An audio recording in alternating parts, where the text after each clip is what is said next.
नमस्कार दोस्तों, हम आए हैं इतने प्यारे मौसम में बरसात का मजा लेने, वो भी आप लोगों के साथ। तो बने रहिए। लगाओ पिजंडू। आइल प्यार के मौसम तू मुलाकात के मजा लो, बरसात के मजा लो। आइल प्यार के मौसम तू मुलाकात के मजा लो, बरसात के मजा लो।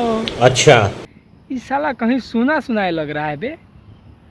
ओ ये तो पिजंडुआ के मम्मी पापा पर गाना बनल बा। ये तो लेटेस्ट न्यूज़ है। रुको बताओ तो, बता दे पिजंडू।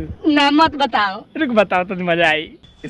देखो लो, पिजंडुआ पैदा ना भई रहे तब के बात है। एक दिन एकर पापा मस्त बैठ के चाय पियत रहल। अच्छा, तोले अचानक से आसमान में एकदम करिया बादल हो गइल, मतलब एकदम अन्हार हो गइल। क्या बात कर रहे हैं? और बिजली तड़के लागल, तड़ तड़ तड़ तड़ तड़ तड़ तड़ तड़ तड़ तड़ तड़ तड़ तड़ तड़ तड़ तड़ तड़ तड़। अरे बस कर भाई। तोले ओकरे बीच में एकर माई नहा धुआ के बाल खोल के एकदम लाल साड़ी पहिर के ओकरा पापा के सामने आ गइली। क्या बात कर रहे हैं? अब जानते बड़ा लोग, करिया बादल हो जाए, बिजली तड़के लगा, मतलब एकदम सुहाना मौसम हो जाओ, और ओकरे बीच में मेहरारू नहा धोआ के लाल साड़ी पहिर के बाल खोल के आ जाओ, तब प्लांटिंग तो माराइए न जाई। बात तो सही है। एकरो पापा से कंट्रोल ना भइल, उहो मार देले प्लांटिंग। ओकरे रिजल्ट है पिजंडुआ।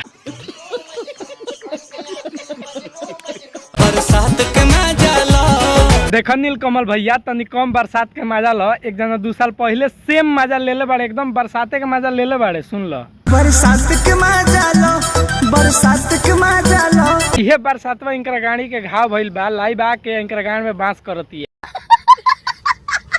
देखो लो, अब प्रमोद प्रेमी के बात आइए गइल बा, तो थोड़ा सा उनको बारे में बात कर लिया।